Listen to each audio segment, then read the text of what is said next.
Lucas POV. Hindi napigilan ni Lucas na umiyak na sandaling iwan. Pero hindi niya pinahalata kina Jacob dahil alam niyang pagtatawanan siya ng mga ito. Nasa resto bar sila ngayon. "Kasalanan mo lahat ng to," sabi niya sa kaibigan niyang nooy tawang-tawa sa kadramahan daw niya. "Kung hindi mo dinala yung si Sam? Sammy." Pagtatama ni Jacob. "O di Sammy na kung Sammy. Hindi sana magagalit si Althea." Pero baka galit lang siya kaya nasabi niya yun. Iba pala magselos ang dalaga. Sinusubukan niyang kumbinsihin ang sarili niyang selos lang iyong ipinakita ng dalaga. Gusto niyang maniwala na tama ang iniisip niya, na baka bukas okay na ito, tapos tatawagan siya ni Althea. Hindi naman siya umalis dahil sinusunod talaga niya ang gusto ni Althea. Umalis siya upang magpames, saka baka sakaling ma-realize nito ang kanyang halaga. Umaasa siya na sana nga ma-realize ni Althea yon. "Pare, huwag ka nang assuming. Narinig ko yung mga sinabi ni Althea at pareho nating alam na seryoso siya nung sabihin niyang hindi ka niya gustong makita. Hindi yun tungkol kay Sammy. Hindi yun selos. Hindi rin galit. Hindi talaga siya nahulog sa'yo. Baka napagtanto niya yung habang nasa field trip siya." Natahimik bigla si Lucas. Masakit para sa kanya kung tama nga ang opinyon ni Jacob. Nakakalungkot na ang plano niya noon ay paibigan si Althea. Pero ang totoo ay siya ang natalo dahil siya ang umibig sa dalaga. Gustong-gusto na niya si Althea at hindi niya iyon kayang ipagkaila pa sa kanyang sarili.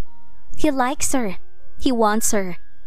Kung alam lang sana nito na ito ang pinapangarap niya sa tuwing bago siya matulog sa gabi, she's all that he wanted. He wants all of her, including her son. Okay lang sa kanya na makulong sa piling nito. Ayaw na niyang bumalik sa dati. Pero ang masakit ay ayaw nito sa kanya. Kesa mag-isip na mag-isip ay nilunod na lamang niya ang sarili sa pag-inom ng alak. Althea's POV. It's already morning. Tumatagos na ang liwanag sa bintana kaya binuksan na ni Althea ang mga mata niya kahit na gusto pa sana niyang piliting matulog. Hindi siya nakatulog ng maayos sa nagdaang gabi. She's thinking about Lucas and what she have said to him. Iniisip niya kung ano na lang kaya ang naramdaman nito pagkatapos niyang sabihin ng mga salitang hindi naman talaga niya dapat sinabi. Labag sa loob niyang paalisin ito at mas lalong labag sa puso niyang sabihin na hindi na niya ito gustong makita pa. Dahil ang totoo, maliban sa anak niya, si Lucas ang gusto niyang makita palagi. But she's afraid. She's so scared to be left hanging and broken again. Kaya inuunahan na niya ang mga pangyayari. Kahit masakit, at least hindi gaano. Mas masasaktan siya kapag dumating ang araw na pipilitin siyang palayain at bitawan ni Lucas. Mas masasaktan siya kapag ito na mismo ang umayaw. Mas masasaktan siya kapag dumating na yung araw na kailangan na nilang mamili. She's not obeying her father. She won't. No one could ever command her after Henry. Nothing can control her but herself. Minamanipula siya ng sarili niyang pag-iisip. Hinahayaan niyang kontrolin ang isip niya ang kanyang puso dahil isip niya ang mas nakakaalam kung anong nakabubuti. Oo, alam ng puso niya kung ano ikasasaya niya. But she's choosing the safest way where she can be at peace. Ayaw niyang madamay sa gulong mangyayari sa pagitan ng daddy niya at ng mga Cortez. Nabuhay siya at si Darius nung wala pa si Lucas, kaya magpapatuloy sila kahit wala ito. Nangihina siyang bumangon. Si Darius ay nasa bahay pa ng mga Cortez. Nang ipasundo niya ito kina Andres at Nelia, ay sinabi ng lola ni Lucas na doon muna ang baby, kaya hinayaan na lang niya. Naisip niyang siya na lang siguro ang pupunta roon at kukuha sa anak niya upang makausap na rin niya ang vice mayor. Nabigla si Althea na makitang may natutulog sa sofa bed kung saan natutulog si Lucas. But it's not him, kundi yung babaeng nakita niyang yakap-yakap nito nung nagdaang araw. Anong ginagawa nito dito? Napahinga siya ng malalim bago ito nilapitan. Mahimbing na mahimbing pa ang tulog nito at mukhang komportableng-komportable sa mga unan at kumot ni Lucas. Napahinga ulit siya. Wala siyang pakialam. Hindi rin siya magagalit dahil wala siyang gana. Tinapik na lang niya ang balikat nito na may kalakasan. Gumalaw ito at unti-unting dumilat. Anong ginagawa mo rito? Tanong niya habang ito ay nagkukuskus na mata. Natutulog. Tinatamad nitong sagot. Who gave you the permission to stay here? Ano? Bumuntong hininga siya. Naisip niyang hindi yata ito nakakaintindi ng Ingles, kaya tinagalog niya at nilakasan niya ang kanyang boses. "Sino nagbigay sa iyo ng permiso para matulog dito?" Tanong niya sa mariin na pamamaraan. "Si Lucas." Umupo na rin ito sa wakas. "Nasunog kasi yung boarding house ko kaya wala akong mapuntahan eh. Nagpatulong ako kay Jacob pero hindi naman ako pwedeng makitulog sa kanila. Pwedeng dito muna ako hanggang sa makasahod ako. Ilang araw na lang naman yun eh. Kailangan ko kasi ng pang-advance sa deposit para sa lilipatan ko." Mukhang hindi naman ito nagbibiro, kaya hindi na nag-alinlangan si Althea na tanggapin ng babae. Mukha naman itong mabuting tao. At isa pa, hindi ito basta-basta iiwan doon ni Lucas kung hindi ito mapagkakatiwalaan. "Hindi ko ililibre ang pagtira mo dito," sabi niya. "Okay lang, pero sa sahod ko na ako bababayad ah." "I'm not talking about money. Marunong ka naman siguro maglinis, magluto at mag-alaga ng bata, di ba? If you don't mind, babayaran pa kita ng pera." Pansamantalang natahimik ang babae, tapos na makapag-isip-isip siguro ay saka ito masiglang tumango. "Sige, magluluto na ako." Mabilis na itong naglakad patungong kitchen. Hindi niya alam kung may mailuluto ba sa ref, ngunit hindi na rin siya nag-alanga na i-check pa yon. Hinayaan na lang niya ang babaeng maghalungkat doon at magluto ng kung anong pwedeng iluto. Naligo si Althea, nagpatuyo ng buhok gamit ang blower at nagbihis. Nang buksan niya ang pinto ng kwarto niya ay nakatayo sa tapat ang babae. "Kakain na." Nakangiti na sabi nito pero wala talaga siyang gana. "Ikaw na lang." Malamig niyang pahayag. Inilak niya ang pinto ng kwarto niya bago siya umalis. She went to her favorite coffee shop. Cold coffee is her comfort drink and it helps relieve her stress. Somehow. Tapos yung ambience sa mamahaling coffee shop na yon ay nagpapakalma sa kanya. Umupo siya sa gustong-gusto niyang pangdalawang table sa pinakagilid at tabi lang ng glass wall. Naglagay siya ng earphones at nagplay ng mellow music mula sa kanyang playlist habang wala pang server na lumalapit upang kumuha ng kanyang order. Nakinig siya isa-isa sa favorite niyang singer. In case you didn't know song, gusto niyang kantang yon. Nakaka-relate siya sa kantang yon. Sinasabi roon ng mga salitang hindi niya masabi ng may boses. She almost cried as she listened to it.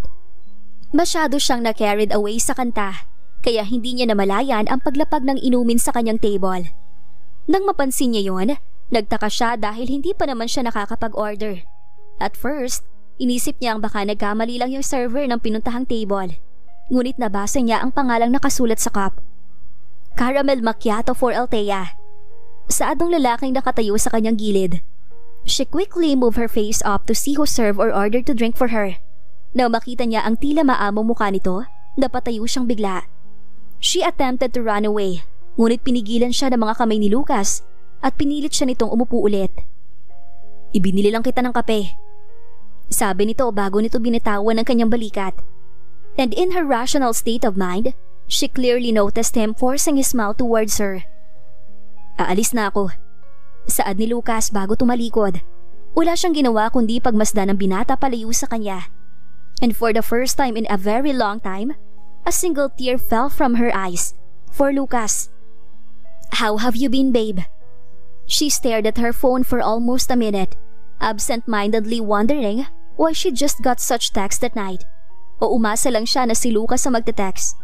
Unfortunately, hindi si Lucas yon. 6 na araw na siyang nagdurusa. 6 na araw na simula nung huli niya makita si Lucas at ni minsan sa 6 na araw na yon, hindi ito nagparamdam sa kanya.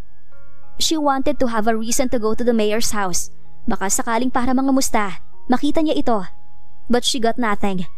Nung nasa coffee shop siya nung umagang iyon, dinala na ni Lucas ang anak niya kay Nelia bago pa man siya nito pinuntahan. And it ended just like that. Ended? Did they really end just like that? Nakakahibang ang pagkamiss niya sa binata. Akala niya okay lang na wala ito dahil naroon naman si Darius. Pero habang tumatagal, napagtatanto niya kung gaano iyon kahirap. Every time she carries Darius, she could remember Lucas trying to take care of him, and how he plays with him, and how he calls him baby.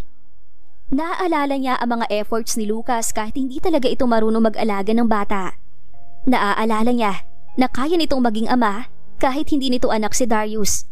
She would always remember Lucas, his weirdness and his careless, and it makes her crazy. Hindi siya ganoon kahibang nung saktan siya ni Henry. She cried. Oo, pero hindi rin nagtagal yon.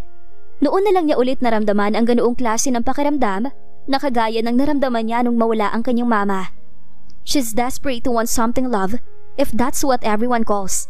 She needs to be loved, and she needs it from Lucas. I miss you too. Too busy? Another message pop up on her phone. Medyo na-disappoint siya na makitang mula lang sa parehong tao ang mga messages. But then, isinantabi muna niya ang masyadong pag-iisip kay Lucas upang ma-entertain na nag-text.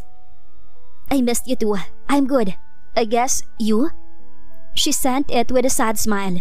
Habang hinihintay ang reply nito, ay tumitig siya sa anak niyang natutulog sa kanyang tabi. Mahimbing na mahimbing. As much as she wanted to put him on the crib, ayaw niyang gumalaw. Natatamad siya. Naroon lang siyang nakaupo sa ibabaw ng kama. And as she gazes on her son's sleeping mode, pumasok na naman sa isip niya ang imahe ni Lucas. Thankfully, her phone rang again. I'm handsome. Nakapagpangiti sa kanya ang kalokohan ng kanyang katext. Magre-reply na sana siya na may pumasok ulit na message mula rito. Sabihin mo sa akin kung may nanggugulo naman sa'yo. Sasaktan ko siya. What's going on with the old man anyway? Balita ko ay may pinaplano naman ng daddy mo. Don't ever move into his house if he asks you. Nagkaroon siya ng good vibes kahit papaano habang binabasa ang message ni Dominic. He really doesn't fail to make her smile, even with just a simple text. Kahit magkalayo sila at matagal nang hindi nagkikita, alam niyang protective pa rin ito sa kanya. And she understands why he left, although she absolutely misses him. Never I have a house. Isinend niya yon at nag-type ulit nang ma-realize niya na may mali sa kanyang sinabi. I have my own houses. Bakit ako makikipagsiksikan sa bahay nila? Darius and I will be happy without them. Kung saan siya lulugar, marami siyang pagpipilian. She can live with Darius in a mansion or in a luxury condominium anywhere inside or outside of the country or just in the apartment. Nasa kanya ang pinakamalaking porsyon ng kayamanang iniwan ng mama niya, kaya kahit wala sa buhay ang kanyang daddy, mabubuhay siya. Good. Kailan ka naman magpapakasal sa anak ni Mayor na sinungaling? Napakunot ang kanyang noo. Excuse me, hindi sinungaling si Lucas. Depensa ni Althea. Why not? Madami siyang naipatalong pera sa sugal kahit walang trabaho noon.